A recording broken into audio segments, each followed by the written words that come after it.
In the manual, they teach you how to ride it, but no one explains how to stop killing it slowly. A mechanic once told me that the most dangerous motorcycle is the one that, after repairing it, you have screws left over on the table.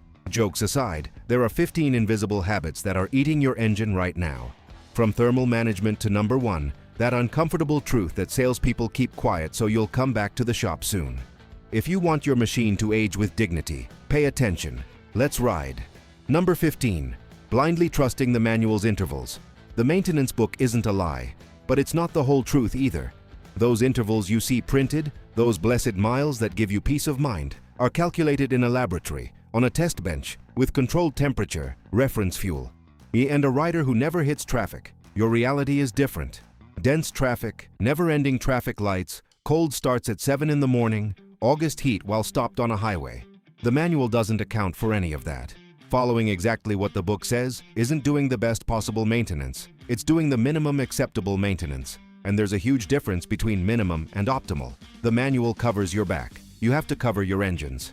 Number 14.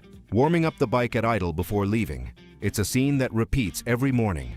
The rider arrives, starts up, leaves the bike idling alone while putting on gloves, checking the phone, or just waiting. 10 minutes idling, sometimes more. It seems like care. It seems like fine mechanics. But it's not. At idle, the engine doesn't reach operating temperature. The oil stays thick, combustion is incomplete, and unburned gasoline sticks to the cylinder walls, slides down into the crankcase, and starts diluting that layer of lubricant you've worked so hard to keep clean. Meanwhile, carbon builds up on the valves, piston crowns, spark plugs. 30 seconds. That's all your engine needs for the oil to circulate. Then, roll gently, without demanding, until the temperature needle moves. That's not impatience, it's intelligence. Number 13. Stretching the oil change interval too long. Synthetic oil is a marvel of modern chemistry. It withstands very high temperatures, maintains its viscosity for thousands of miles, and protects much better than any lubricant from the past. But it's not eternal. Every time you start, small amounts of unburned fuel sneak into the crankcase. Every time you stop hot, condensation creates water. Every time you slip the clutch in traffic, microparticles of metal break off and float in the oil bath. The filter catches the big ones, but the finest ones stay there, circulating, rubbing, wearing. When you notice the gear shift has gotten stiff, the engine sounds more metallic, the response has lost its freshness, the damage has already been going on for hundreds of miles. You can't see it, you can't hear it, but it accumulates. Number 12. Never looking at what comes out of the oil filter. Every time you change the oil, a complete medical exam of the engine happens right in front of you, and almost no one looks.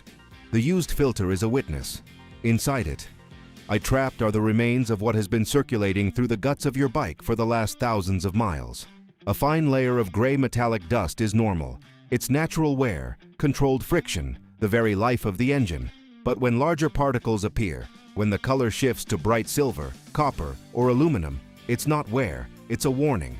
A bearing starting to fail, a camshaft scoring, a connecting rod crying, and you threw that information in the trash. Literally. Cutting open a filter, opening it, running a magnet through the residue takes 5 minutes and $0. Ignoring it can cost you a whole engine. Number 11. Ignoring throttle body cleaning. Your engine breathes. It inhales air, mixes it with fuel, burns it. But that air doesn't enter clean. It passes through the filter, yes. But before reaching the combustion chamber, it hits a bottleneck. The throttle body. That butterfly valve that opens and closes to meter the mixture. Over time, oil vapors coming from the crankcase through the breather, mixed with incomplete combustion residues, condense and stick to the duct walls and the butterfly edge. A dark, sticky crust forms that doesn't let clean air pass. The idle starts to hunt. The throttle response becomes lazy. The bike stalls at traffic lights. Most blame age, electronics, fate. And it's just dirt. A can of cleaner and 15 minutes of patience return to the bike the smoothness it lost months ago. Number 10. Lubricating the chain only when you remember. Modern chains, those with rubber seals that keep the internal grease in place, are durable, but they're not indestructible. The enemy isn't use, or it's neglect. Every drop of water, every grain of dust, every particle of asphalt that gets embedded between the links acts like sandpaper. External lubrication isn't a whim. It's the barrier that prevents dirt from digging into the steel. A dry chain doesn't snap suddenly. It doesn't warn you with a loud noise. It stretches micron by micron, loses pitch, wears the sprocket silently. And one day, when you least expect it, The adjuster is at its limit. The sprocket teeth look like spear points, and you wonder why a whole transmission set costs what it costs.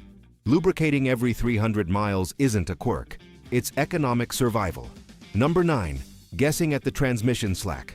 Too tight, it kills the gearbox and rear hub bearings. Too loose, it jumps, slaps the swing arm, destroys the sprocket's rubber dampers. The exact point isn't guessed, isn't felt in the rider's seat. It's measured. With a ruler, with calipers, with your hand and eyes on the manual. But most do it by eye. A little more, a little less, whatever, seems fine. The problem is, the chain doesn't forgive the eyeball method. When it starts to sound metallic over bumps, when you feel a sharp snatch when opening the throttle in second, the damage is already done. And we're not talking about the chain, we're talking about the gearbox seals, the output shaft, the transmission damper, parts that aren't changed in 15 minutes. Parts that hurt. Number 8. Keeping the same tire pressure all year round. There are people who fill the tires in March and don't check them until September. The pressure on the swing arm sticker isn't a divine commandment. So it's a reference value calculated for a specific temperature, maximum load, and generic use. The tire is rubber. Rubber deforms with heat, hardens with cold, breathes with atmospheric pressure. Inflating to 36 pounds per square inch in January at 5 degrees isn't the same as inflating to 36 pounds per square inch in July at 38 degrees. In winter, the bike rides hard, without grip, as if on ice. In summer, the rubber bulges, wears in the center, and loses contact patch. That's not consistency, it's neglect. A digital gauge costs less than a tank of gas. Checking pressure every 2 weeks costs $0. The bike doesn't ask for more. Number 7. Always using the cheapest gasoline. The octane number isn't a marketing strategy to squeeze money out of you at the pump. It's a physical measure of the fuel's resistance to auto-ignition. And your engine is designed to burn the mixture at a precise moment, with the spark plug, at a controlled temperature. If the fuel detonates early, if it explodes by compression before the spark jumps, it creates a shock wave that hits the piston crown, the connecting rods, the small end. It doesn't break today, it doesn't break tomorrow, but it fatigues the metal, stresses it, heats it more than it should. What you save per liter at the low-cost gas station, you pay for in thermal stress, in carbon deposits, in silent micro-detonations that leave their mark. It's not about seeking power. It's about not asking the engine to work with the wrong fuel. Everything you've heard so far is wear. Wear from overconfidence, wear from laziness, wear from not looking. But there's something worse than wear. There are components that don't wear out. Oh, they just die. And they do it without warning, without noise, without vibration. They simply stop doing their job. That's coming now. Number 6. Letting the brake fluid age. Brake fluid doesn't evaporate. It doesn't get consumed, doesn't wear out, doesn't leak. But it dies just the same. It dies from absorption. It's hygroscopic, which means it traps moisture from the air like a sponge, molecule by molecule, day after day, through the hoses, the reservoir, the seals. Water. Inside the brake circuit. Water that lowers the fluid's boiling point, rusts the caliper walls, corrodes the pistons, rots the ABS module from the inside. You don't see it, you don't smell it. But one day you brake hard, very hard, on a highway or a mountain pass, and the lever goes to the handlebar. No bite, no resistance, just a terrifying emptiness. It's not mechanical failure, it's chemical neglect. Changing the fluid every 2 years costs little. Not changing it costs you the braking you need and won't have. Number 5. Never touching the suspension. The bike you bought leaves the factory with a setup designed for someone who doesn't exist. A rider of average weight, average height, average build, who rides in average conditions. You are not average. You weigh more or less. You are taller or shorter. You carry luggage or you don't. You ride fast or you ride calmly. And the bike, silently, suffers. Every pothole that hits the shock without the proper preload is an impact that travels up the chassis, fatigues the swing arm, destabilizes the steering. Every brake application that dives the fork more than it should is an extra degree of wear on the seals, the bushings, the oil. On 2 clicks on the preload, half a turn on the damping, and the bike stops working against you and starts working with you. It's not fine-tuning for racers. It's basic geometry. It's about the wheels touching the ground the way they're supposed to. Number 4. Riding with a lean map without knowing it. Emissions regulations have done a lot for the planet. They've also done a lot of damage to engines. To meet CO2 limits, factories lean out the mixture to the extreme. More air, less fuel, cleaner combustion on paper, hellish temperatures in reality. The bike leaves the dealership legal, homologated, green. But at certain engine speeds, especially between 3,000 and 5,000 RPM, the ones you use most on the open road, the mixture is so lean that the engine works at its thermal limit. The response becomes jerky. The heat radiates from the cylinders. Detonation lurks around the corner. It's not your riding style. It's a map written by lawyers, not engineers. Correcting it isn't illegal, isn't radical, isn't about seeking power. It's simply returning to the engine the balance between air and fuel. It needs to not cook itself alive mile after mile.